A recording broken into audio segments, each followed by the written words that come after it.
El tema que nos toca el día de hoy es la clase 11 acerca de las cavidades corporales y la formación de los pulmones, ¿no? Vamos a hacer una mención breve de cómo se forman las cavidades corporales y nos vamos a enfocar más en el tema del aparato pulmonar, ¿no? Entonces comenzamos con lo que son las cavidades. Las cavidades se van a formar cuando se diferencia el mesodermo, y este mesodermo se diferencia al finalizar la tercera semana, ¿no? El mesodermo intraembrionario va a formar lo que es el mesodermo paraxial, el mesodermo intermedio y el mesodermo de la placa lateral, ¿no? El mesodermo paraxial, lo que está señalado de color rojo y indicado en la flecha, es el que va a formar a los somitas y a los somitómeros. Este mesodermo paraxial, como ustedes pueden observar, está al lado del puntito, que es la notocorda, si ustedes recuerdan. El mesodermo que está de color azul es el mesodermo intermedio, que formará el sistema urogenital, que ya lo vamos a ver en las subsiguientes clases, y el mesodermo de la placa lateral es el mesodermo que se va a encargar de la formación de lo que es el esqueleto, ¿no? Parte de lo que es el esqueleto, y también de lo que son las cavidades corporales. Entonces, a partir de la cuarta semana, este mesodermo de la placa lateral, que está señalado con un círculo, en él van a aparecer hendiduras, y estas hendiduras van a hacer que se diferencie en mesodermo de la placa lateral de la parte parietal, que es la parte somática, y una capa que va a ser la capa visceral o esplácnica. Entonces, el espacio que hay entre estos mesodermos de la placa lateral, de la capa parietal y visceral, se conoce como la cavidad corporal primitiva, ¿no? Y es así que durante la cuarta semana del desarrollo, los lados del embrión empiezan a crecer ventralmente y van a formar los pliegues laterales o las paredes del cuerpo. Entonces, primer evento, la diferenciación de los mesodermos.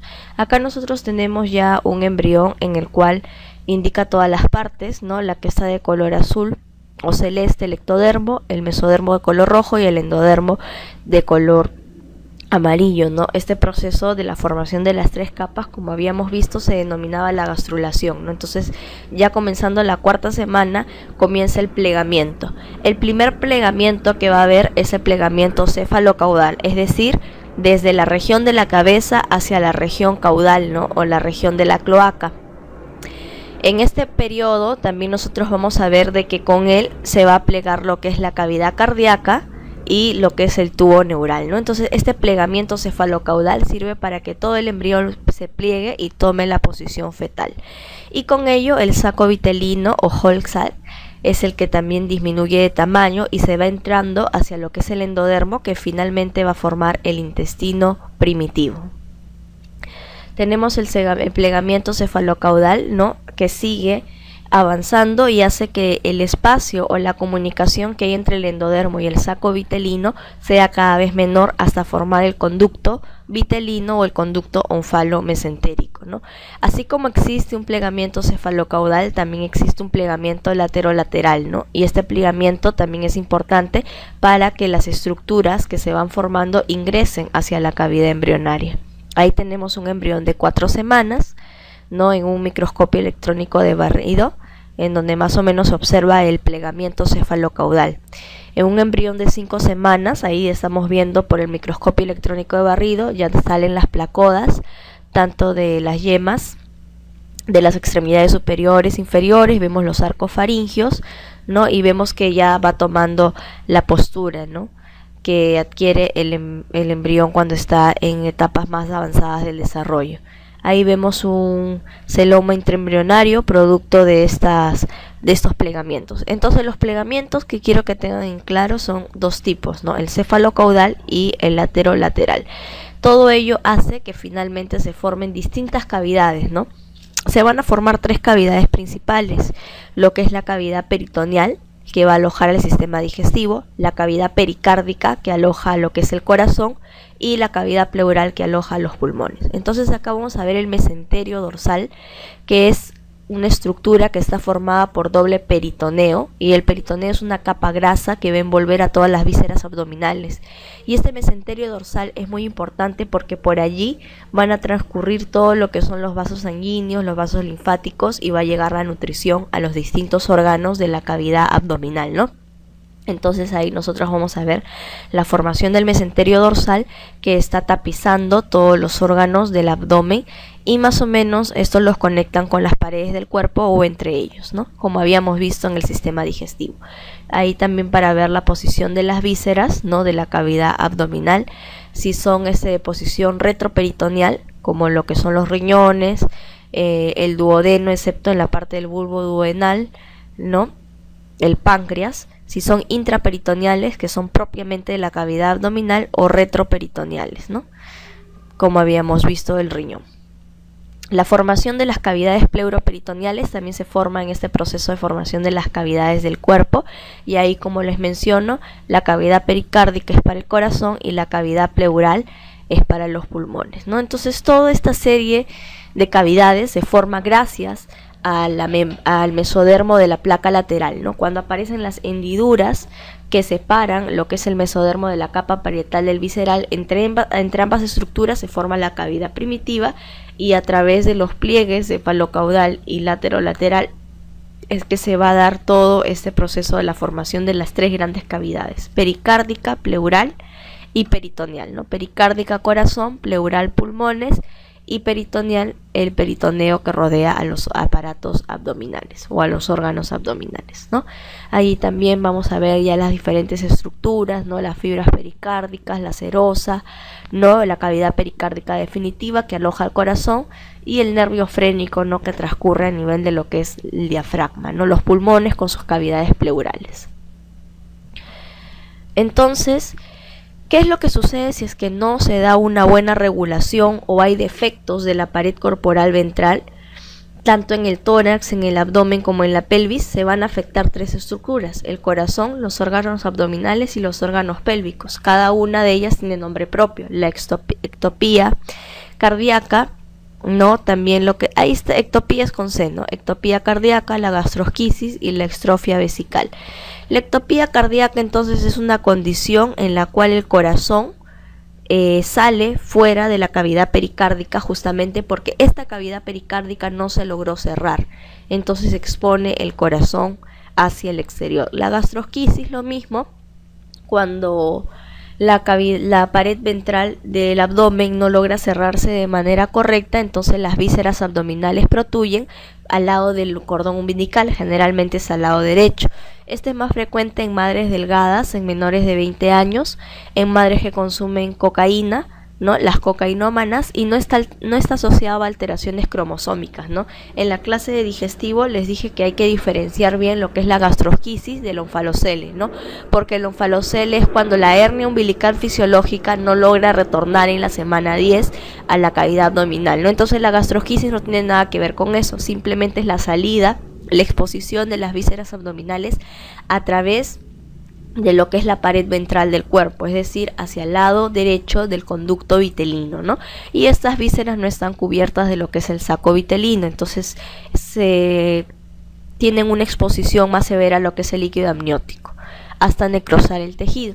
Y la extrofia vaginal o vesical, perdón, es la exposición justamente de los órganos urogenitales, ¿no? Todas estas anomalías pueden formar la pentalogía de Cantrell, ¿no? Que está asociada a la ectopía cardíaca, gastrosquisis, incluso el onfalocele, la extrofia cloacal y la extrofia vesical, ¿no?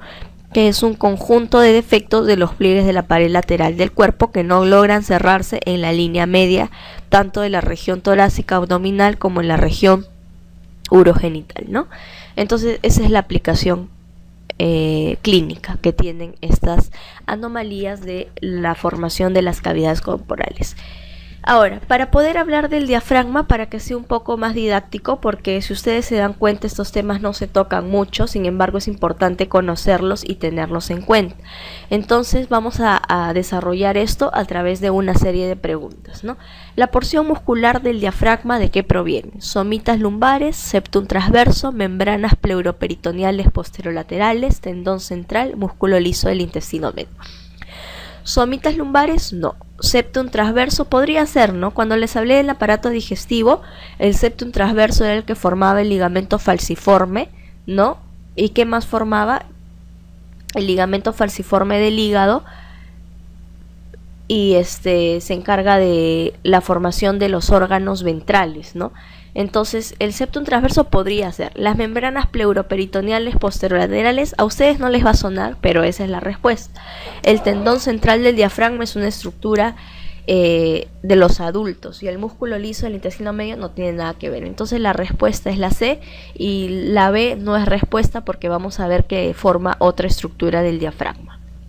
Entonces, ahí nosotros tenemos la embriología del diafragma y quiero que se ubiquen en lo que son los pliegues pleuroperitoneales. Como ustedes podrán ver, la parte del tabique transverso es la parte anterior del diafragma, ¿no? Es la que va a formar el tendón central del diafragma y también la que da origen al ligamento falciforme, ¿no? Por eso origina el mesenterio ventral. En cambio, los pliegues pleuroperitoneales en la imagen inferior son las cavidades que están de color azul. Esos también van a formar parte del diafragma, ¿no? Y como ustedes saben, están en la parte lateral y posterior. Entonces, las membranas pleuroperitoneales posterolaterales son los que dan origen a la porción muscular del diafragma, que representa aproximadamente el tercio posterior del diafragma. Entonces, es importante que recuerden eso. Ya, el diafragma tiene doble origen, del tabique transverso y de los pliegues pleuroperitoneales posterolaterales. Ahora, se producen por alteraciones en la función de la membrana pleuroperitoneal con el septum transverso: hernia de Morgani, hernia de Bogdalek, hernia paresofágica, hernia hiatal, hernia inguinal. Es la hernia de Bogdalek, porque la hernia de Bogdalek es la hernia posterolateral, como ahí bien indica, es una hernia diafragmática posterolateral y es la más frecuente. Se representa en un 95% de todos los casos y se va a originar por la falta de fusión de las membranas pleuroperitoneales con lo que es el septum transverso, ¿no? Entonces, estas dos porciones que dan origen al diafragma tienen que fusionarse para que formen el diafragma adulto.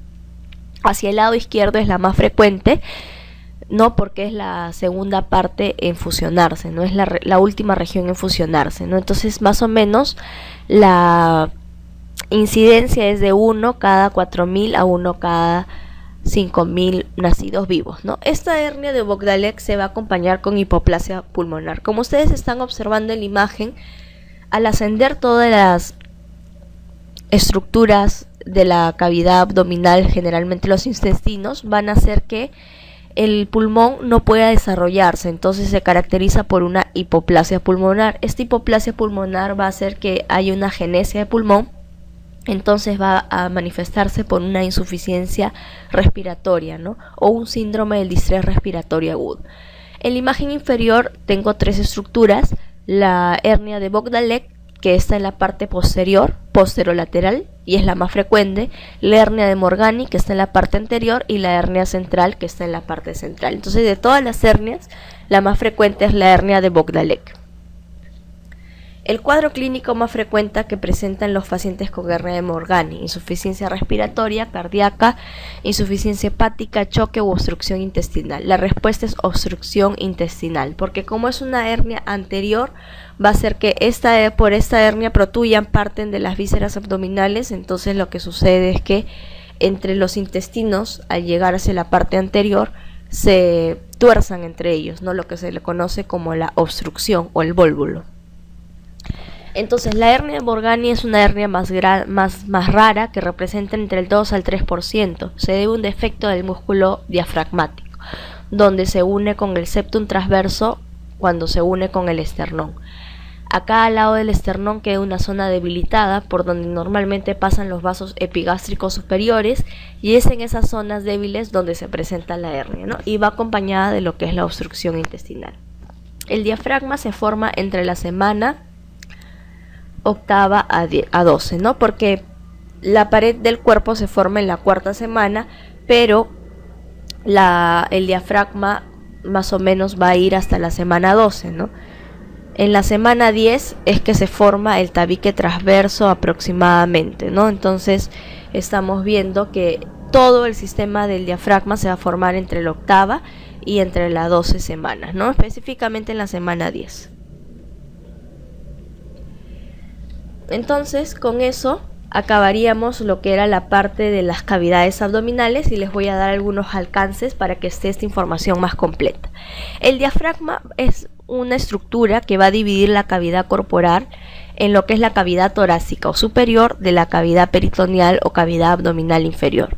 Se desarrolla a partir de diferentes componentes: el tabique transverso, que forma el tendón central, las membranas pleuroperitoneales, que son las que forman la parte muscular, el mesenterio dorsal del esófago y los componentes musculares de los somitas de los nervios cervicales, del tercero al quinto nervio cervical de la pared del cuerpo. Como inicialmente el tabique transverso está situado en una posición opuesta a los segmentos cervicales, del tercer al 5 células cervicales, y como las células musculares del diafragma se originan a partir de los somitas de estos segmentos, el nervio frénico también recibe la inervación de estos segmentos, ¿no? De C3, C4 y C5. Cuando ustedes ven en anatomía inervación del frénico, va a ser justamente a partir de estos somitas que han migrado, ¿no? De los segmentos cervicales. Entonces, con frecuencia, estas estructuras del diafragma pueden sufrir hernias congénitas que implican en las anomalías de las membranas pleuroperitoneales, como les vuelvo a repetir, principalmente del lado izquierdo, ¿no? Entonces, de esta primera parte de la clase, lo que ustedes deben recordar es varias cositas, ¿no? Primero, que se forma la cavidad primitiva en la cuarta semana, cuando el mesodermo intraembrionario se divide en las tres partes: paraxial, intermedio y de la placa lateral. Pero es el mesodermo de la placa lateral, a través de las hendiduras que le salen, que se divide en la capa parietal y en la capa visceral, y entre ellas se va a formar la cavidad primitiva. Esta cavidad primitiva va a seguir desarrollándose a través de los plegamientos cefalocaudal y laterolateral, ¿no? Y la formación del diafragma principalmente gracias a lo que es el tabique transverso y las membranas pleuroperitoneales, entre la semana 8 y 12. Entonces, hasta allí tenemos la primera parte de la clase, y la segunda parte es acerca del aparato respiratorio.